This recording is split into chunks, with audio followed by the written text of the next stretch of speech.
Hello, YouTube and BitChute friends. I've been attempting to make a video for the last maybe 4 or 5 days. It's not rolling off my tongue the way it usually does.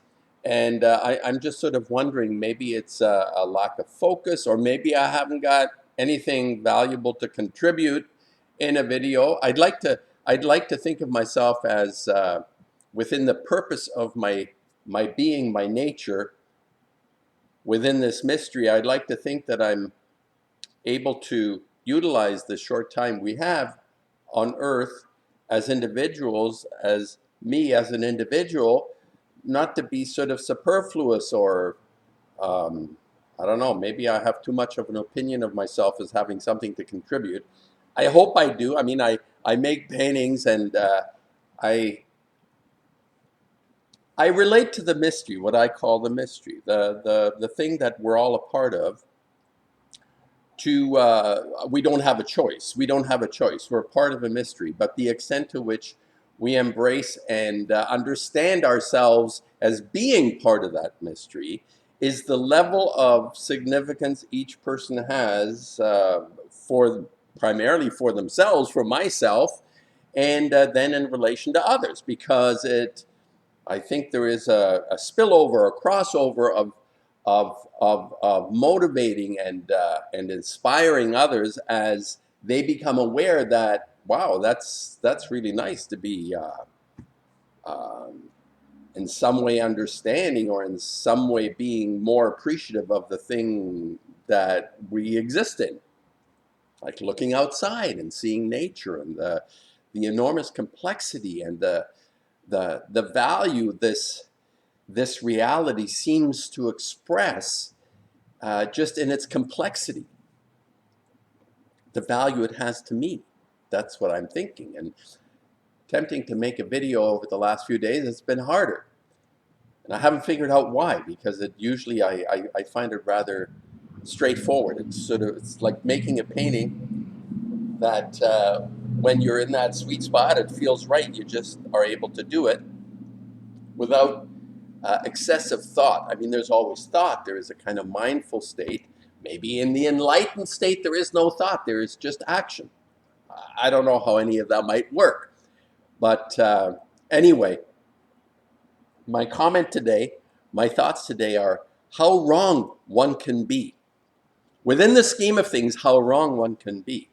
Obviously, I think it's a lifetime. It takes a lifetime to edge closer and closer, hopefully, toward a recognition of what it is that we're a part of. And it's likely impossible, because the complexity for the human mind, for the human spirit, soul, to absorb this in any kind of way that we can describe. People make attempts. People have made attempts. We call them sages, or there is literature, there are books that people refer to that remind us in some form or other, or attempt to explain what it is we don't really understand. And even some of the explanations are so complex in ways of being able to comprehend, which is why I think I resolved in my life early on to dedicate myself to expressing my inner world through painting. Different people do it in different ways. You have from the creative side, or just in terms of what I like to call living your birthright. What it is that each individual, that uniqueness that adds to this complexity, that forms this complexity, is able to articulate and contribute to a wider sense of what this really is. What are we a part of? And quite often I listen to people, and though, and in relation to listening to people, I had a wonderful visit with brother engaged in the mystery, brother Justin. A brief but enjoyable visit, and I was saying to him, that I don't know if he sort of understood what I meant, but what I was saying to him was that whenever I like someone or I feel there is a level of um, understanding or insight, I also try to find that which this person lacks. It's part of my contrarian nature to in order for me to get a little bit closer to that which I'm attempting within the mystery is I also need to find the flaws or the incongruities in people that make sense. Because if I can understand the things that don't make sense in these people, it helps me to be more engaged and part of something because it comes from not it's kind of like when I refer to it's the idea of dogma. Dogma kind of permeates the entire experience that we have from the time we're born to the time we die. We're inundated with dogma, opinions, ideas, thoughts, suggestions, education, on all levels, from religion to science to politics. Everywhere there is dogma. There is like a bunch of Nazis trying to inflict their limited knowledge of this experience on us. So the important thing for me is not to regurgitate dogma, and it's difficult. This is not a simple task. Even within people who are enlightened, I find quite often I find this flaw. They they come back to some sort of a default position of dogma that comes from somewhere other than themselves. And it's obviously extremely difficult not to be influenced and to regurgitate stuff that has been either forced on us or we've accepted, and then we need to filter that through. And some of the stuff works. I mean, if you're building something and you had a good teacher who shows you how to build a cabinet or whatever it is, or my grandfather was in Germany a Wagner. A Wagner meaning a person who made wheels for horse carts, and his wheels were superb. The entire town kept him alive because he made really good wheels, and they would last. And they were wooden. They were wooden wheels and spokes and everything. And he used his hand tools to do it. And he taught. Did he have a? No, I don't think he had an apprentice, but he obviously was taught by somebody. So there are things that we do that work that are not useless regurgitations. But when it comes to ideas and thoughts and stuff, we quite often resort to just regurgitating the dogma that exists out there. And this applies not only to the reptiles and the bastards who try to undermine us, but also to, I would say, um, credible and trustworthy people, honest people who get caught. I find myself caught in the sense that when I make images, even that I rely on not something that comes more from within, but I rely on stuff from outside. Okay, I don't want to go there right now, but all I'm saying is I like questioning the ideas and impulses and thoughts within people that I actually like, and look for things that don't work because they're likely just regurgitations. As an example, I actually like listening to a person I have a lot of difficulty with in a very fundamental way, who has amazingly interesting commentary. Is this character called Cliff High.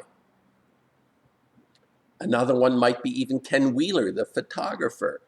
Or let's see, who else have I recently? I recently listened to Matt of Quantum and is now starting to sound really boring. He's losing the entertainment value it had before, and primarily not because his material isn't engaging on some level. These are people that are engaging my inner world with credible perceptions. Like, they're telling me stuff that I find quite interesting. For example, uh, uh, both Ken Wheeler, the photography guy, apotheosis fellow, theory, whatever, and he are talking quite substantially about the ether as a counter proposal to the bumpy things called atoms. So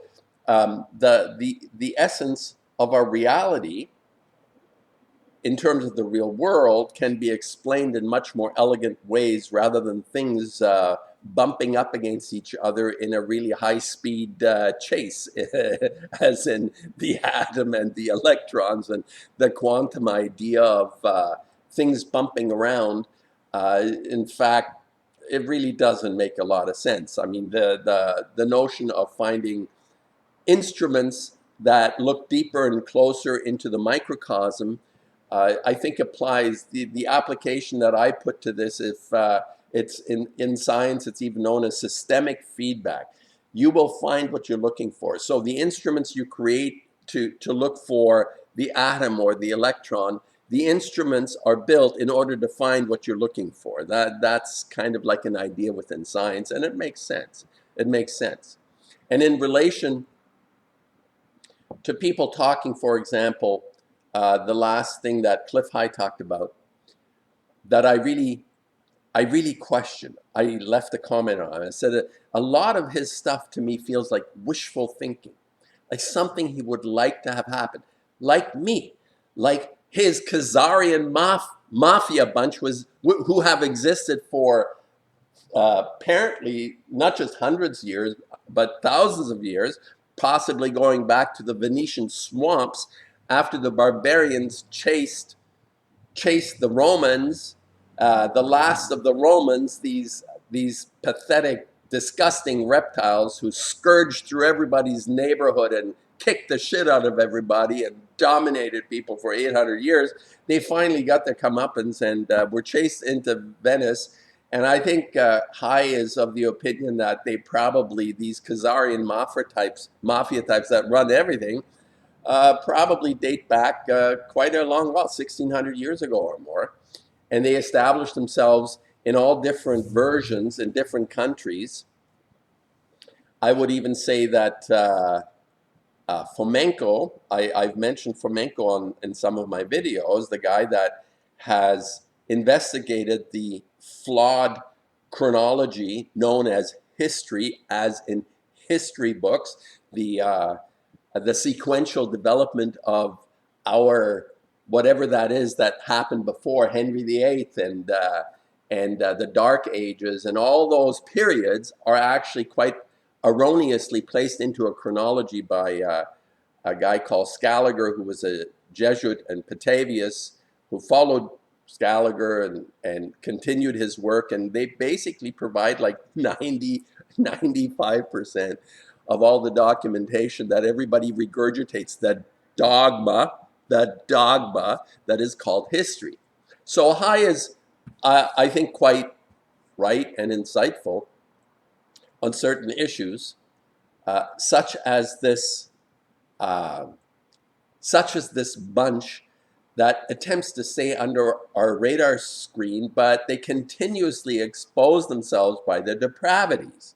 And he insists now that this is coming to an end. Like people talk, Richie from Boston goes on, well, yeah, it's all going to end, the FEMA camps and all this bullshit.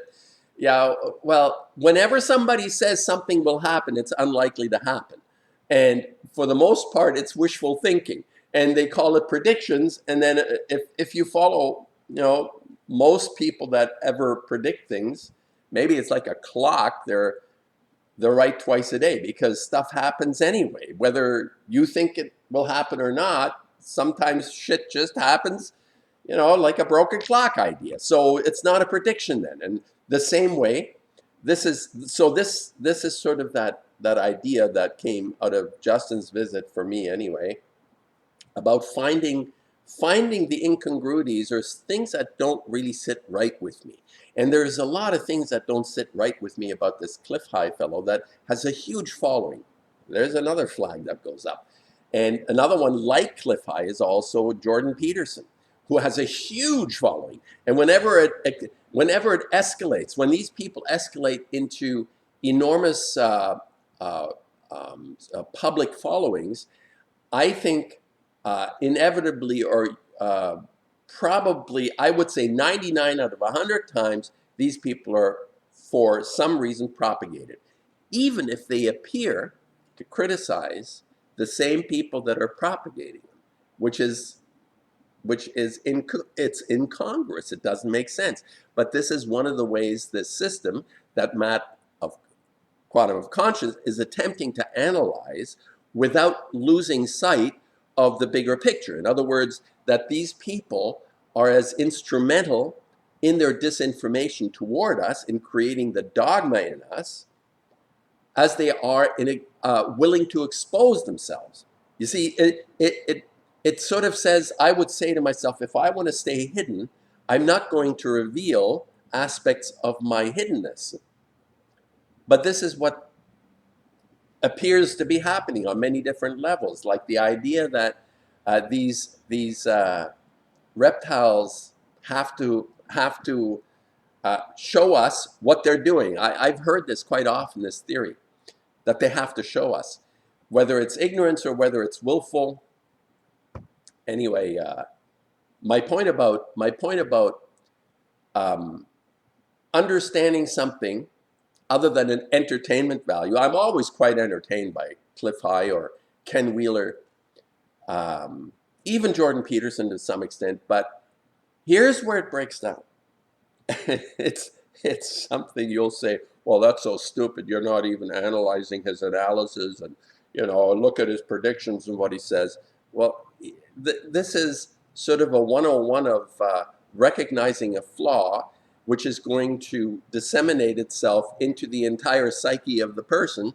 And for example, I'm just saying, for example, one flaw could be, as Gabor Mate has said about Jordan Peterson, an unresolved rage. Oh, gee, so what? People have a unresolved rage, but they can still have insight for you. They can present something to you that is of value about the mystery that you're engaged in. Well, the mystery is not based on unresolved rage. So if a person is inflicting their intelligence on me, which is in a sense a kind of subterfuge, if they're unresolved in themselves, they won't be able to help me much. As much as they are appearing to be correct, they're not going to be able to help me. And this applies to, I'm not sure about Matt. I haven't really thought about him that much, but like to Peterson and Ken Wheeler and Cliff High, I'm sure there's some people that have listened to him, even to some extent Amazing Polly, who's kind of, I think Amazing Polly is getting overwhelmed by all the material that is accumulating in her psyche, and it's distressing her. And I think she should take a break. Amazing Polly, you're not going to hear me, but unlikely. I suggest you take a break. Step back and reconstitute yourself in the thing that I think you actually have. You're a very wholesome, honest, dedicated human being to the mystery, but you need to step away because you're dealing, for the most part, with the things they want you to see. This is what I say about it doesn't make sense, because why would they want us to see the hiddenness of them, right? So my point, how wrong can we be when we are unresolved within ourselves? So you may say, I had the chat with Justin too about artists that have produced work of real beauty and significance to me, and I find out the assholes they were as human beings, and it takes away from me. Someone says, well, if you never knew that they were shitheads, would you like the work any less? Well, it's kind of like my own sensibilities are limited to the surface, to the thing that I perceive that's right in front of me, and I lack the insight and the subtlety of understanding something. And yes, I may be fooled. And it doesn't mean there isn't value in the work that people produce who are real shitheads and assholes. You find this out quite often. Those that you admire end up being quite unpleasant and degenerate. So I was. This came up in terms of artists that I used to admire, but I find them to be just fluff, total fluff. I'll give an example. A breakthrough artist like Matisse, and the I think he was okay as a person. Maybe I shouldn't bring him up because I don't have much background on him. They're probably selfish. These types of people were always quite selfish, like Monet as well.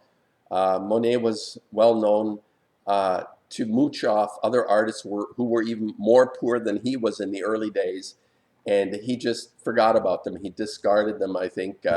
One of them, Baziot or some Basile. Basile was a friend of Monet's, and I read his no, it was a biography. And Monet was notoriously mooching off Basile, who had less than Monet. And Basile died poor as a church mouse. Monet went on. He had the oligarchs absorbed him deeply into their bosom, and he became successful and all that. And okay, my point was about Matisse or somebody even like Monet, that there is an aspect of superficiality in the work. It may be beautiful, but it doesn't have the substance and the blood and guts that I feel personally that I need in order to bump up against. The idea of beauty in itself is not sufficient. The idea of this kind of, I suppose, artificial beauty is not sufficient. What we consider as in our own production of something, let's say in our reproduction of the world that we see out there, as Monet did. I mean, you stand at Giverny and you see the magnificent gardens that he created in his painting. They come out of a beauty and magnificence he was sensitive to in the mystery, and he made a good attempt. He made a good attempt at it. But personally, I find that it would not sustain me. Just looking at Monet paintings would not sustain me. I gotta have a bit of Goya in there. Where was I going with this? So yeah, the quality in a person is essential. It can't be kind of like separate. That an artist, for example, producing work, and they themselves don't work on their inner self as within their nature. So here's the problem I have with somebody like, well, Jordan Peterson's pretty obvious, and it was something that bothered me a long time, and Gabor Mate pointed it out. It's very clear to Mate, and I think I perceived it as well, maybe not in the same terms, but that Peterson has an enormous amount of rage, repressed rage. And there are things that confirm this in terms of the oligarchs promoting him. The owners love this guy because they wouldn't let him operate with all the revelations now that he is permitted to say on the beer virus, on this shit show that's been going on. He's been vocal, and it's fabulous. Okay, he's giving some pushback on the government's crackdowns. So again, it's part of how the system that is hidden, the system being definitely individuals, but also in a kind of psychic sense. These individuals exist not just as entities, as people, but they exist as a psyche in the population as well. It's a curious kind of phenomenon. Some people call him the devil. The devil isn't necessarily the Baphomet guy sitting with the hand up and down. There is a psyche within the population. And as long as we allow this psyche to continue and admire the people who are unresolved within themselves, as much as value they may have, we're going to be led down the garden path. I don't want to be led down the garden path. Before I die, I'd like to have a relatively solid feeling about myself, and that I have lived up to as much as possible, to my potential, to my birthright.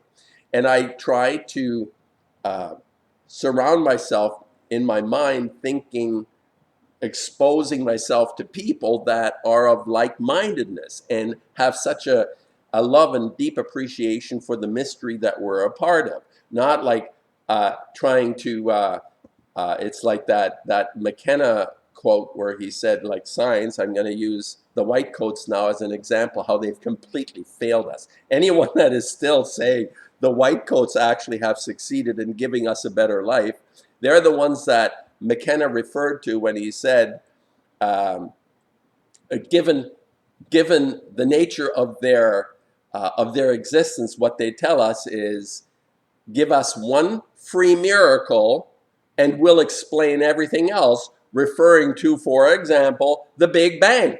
So some doofus, demented Yahoo, comes up with this explanation like Hawking with his black hole garbage and the Big Bang, everything looked like, what is the Big Bang? Everything was appeared out of nothing in an instant, and all matter appeared, and all the laws governing that matter in an instant, in an infinitesimal instant, it just exploded into existence and formed this incredible mystery. And the white coats say, well, we need that miracle, but then after that we'll explain everything else. It was fabulous. McKenna was fabulous in that way. So anyway, those white coats are essentially who have taken over materium, the world as we understand it. They're running this shit show on the highest level now. And Cliff, I may be right. It's coming to an end. It's coming to an end. And it's not something that I would necessarily refute, but I would say that it's not going to come to an end the way he sees it.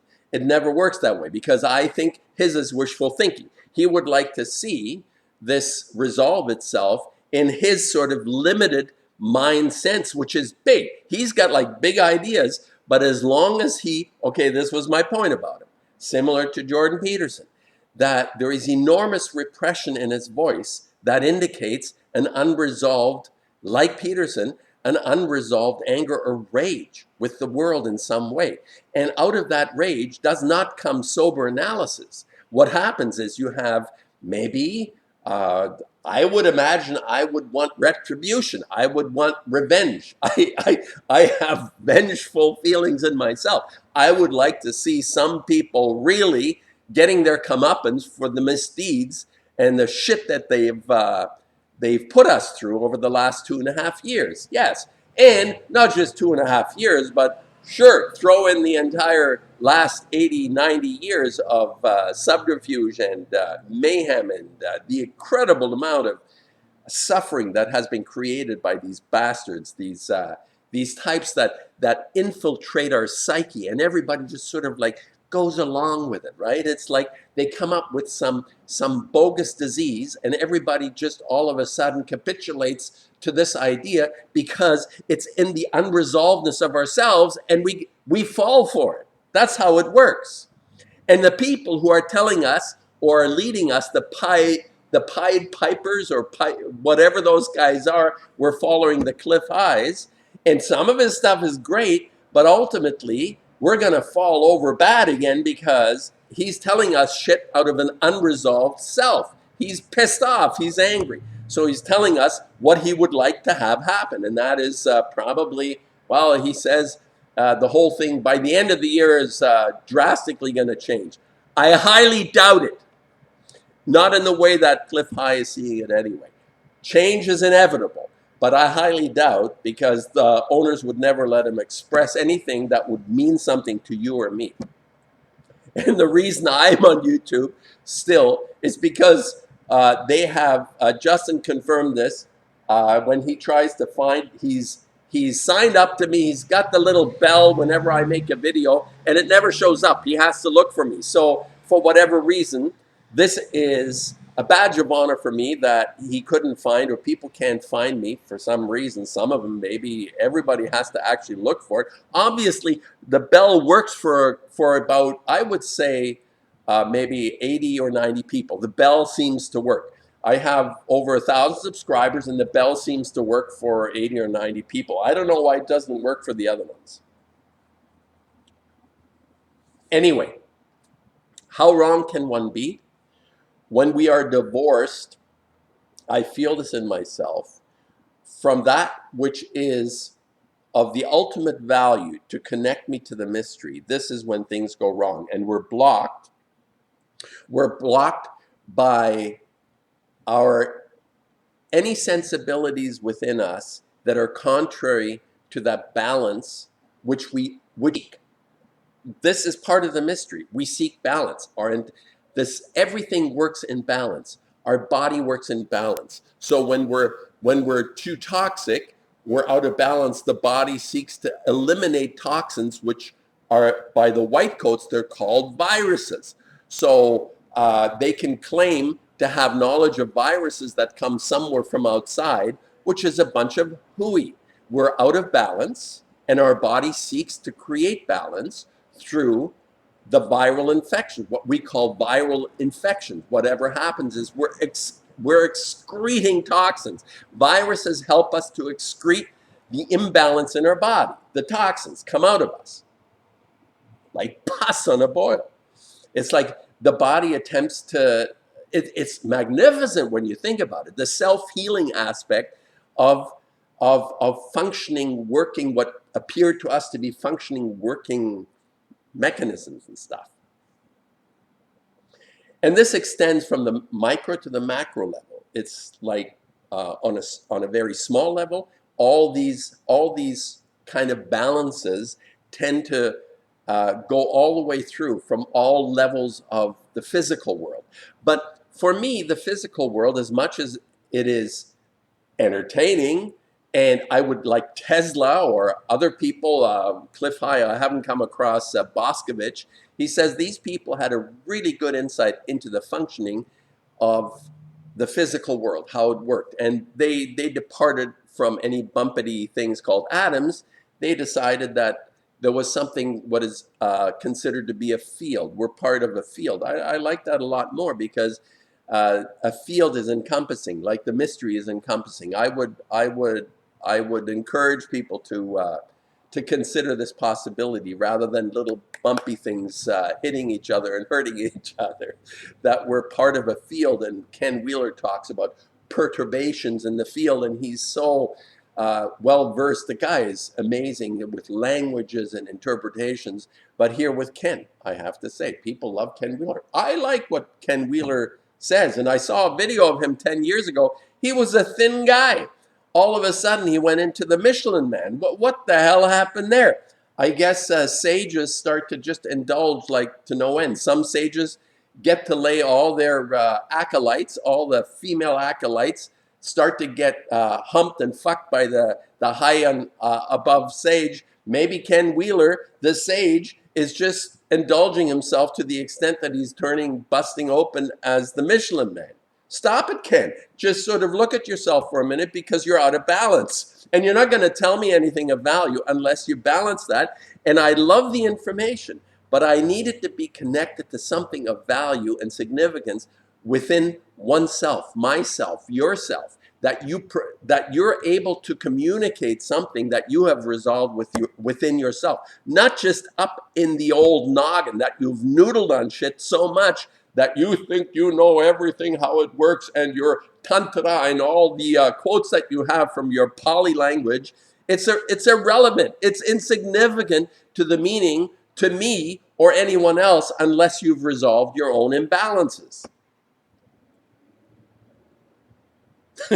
Doesn't mean you're not entertaining, or actually that some things could actually help me, yes. But the ultimate help I can be to anyone is for me to be able to communicate what it means, or let's say inspire others through my own example. Hopefully, if I don't have like personal contact with you, my paintings that represent this this wholesomeness in what it means to be a human being, what it means to be an honest person, truly committed to the well-being of all that exists around us, from the smallest creatures. I have some problem with mosquitoes still, but from the smallest creatures to the to the largest extent possible. I think I'm more referring to life rather than inanimate things. So this is something that is so important. And these people that I've just mentioned in this in this sort of commentary uh, all have this fundamental issue of being unresolved. And what they're going to be able to do for you or me is minimal until they've actually resolved it, because then it'll fall into place. Whatever intelligence guides them to understand the functioning of the mystery will not come from the dogma or their wishful thinking, but from an inner sense of conviction and understanding about themselves. So, we try to do the right thing. I try to do the right thing. It's called using our conscience, primarily. These people never talk about that. You'll never hear Ken Wheeler or even Quantum of Conscience. He'll touch it a little bit, or never mind Jordan Peterson. It doesn't work. He'll try to tell you what to do, but he never talks about himself in terms of his own that inner growth that happens through using our conscience, or whatever extent. You may have to interpret this in your way. Conscience isn't, it's primarily doing the right thing, but conscience also refers to our ability to separate something within ourselves that doesn't work, or even out in the world outside. How long is this? 36.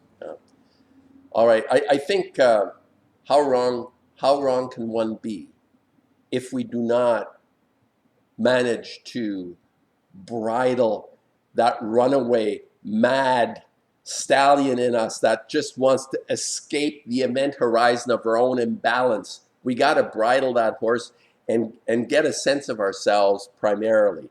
And then we can go into the world and express all those high-minded things. That's not going to be just wishful thinking or entertainment. Everything for the bastards is really entertainment. They're getting so entertained. They delight in our misfortune. Their greatest entertainment is to delight in our misfortune. I don't know why. You're not going to have to look very far to see why the world is in a shitter, because the people that run it just simply delight in the suffering that they can create. And why do they do it? Because they can. There is no God consciousness of good and evil. These people just delight in making our life miserable. There is no, you can come up with a lot of reasons why and go to the Bible and find all the quotations, but ultimately they just have a great time making us feel bad. I think I'll leave it here, and maybe at some point I'll go into more detail about specific things that as enlightened as people who express a more credible version of reality in terms of, for example, the ether and the insights that some of the sages appear to have communicated over time, whatever that means, and what this reality really is about. What is it that we're actually experiencing every day with every breath? What is that? How close can we come before we die to a sense about what it is that we've really experienced in the time that we've been here? Some people get to stay longer. Some people get to stay a very short time. Apparently, the oligarchs love killing their own, like the 27 Club. Those types only get to express themselves for a short period of time, maybe because they all perish in their 28th year or 27th year, whatever. Maybe it's because if they were to continue, they may really ruffle our feathers on some level, and they cannot be tolerated. Maybe there is some innate understanding of those that have or have been chosen to express the sentiment, the owner's sentiment, these degenerates who like all the white coats like to take, they say the miracle, the miracle, the miracle, but hey, don't worry about the miracle. We're going to tell you what everything else is about, right? This kind of bunch has proclivity to eat their own. The famous Saturn eating his children. The Goya painting in that is just superb. I think it's one of the greatest expressions of, one of the greatest insights in a painting that I have physically encountered, and the way it was painted That would be a whole other discussion about not just the subject or the story. I mentioned this before. The story is only an excuse to give a person to look at something, but the real message is in how it is presented. The physical object itself is the message. Marshall McLuhan. Anyway, 40 minutes. I'll leave it there. Good one. Long one.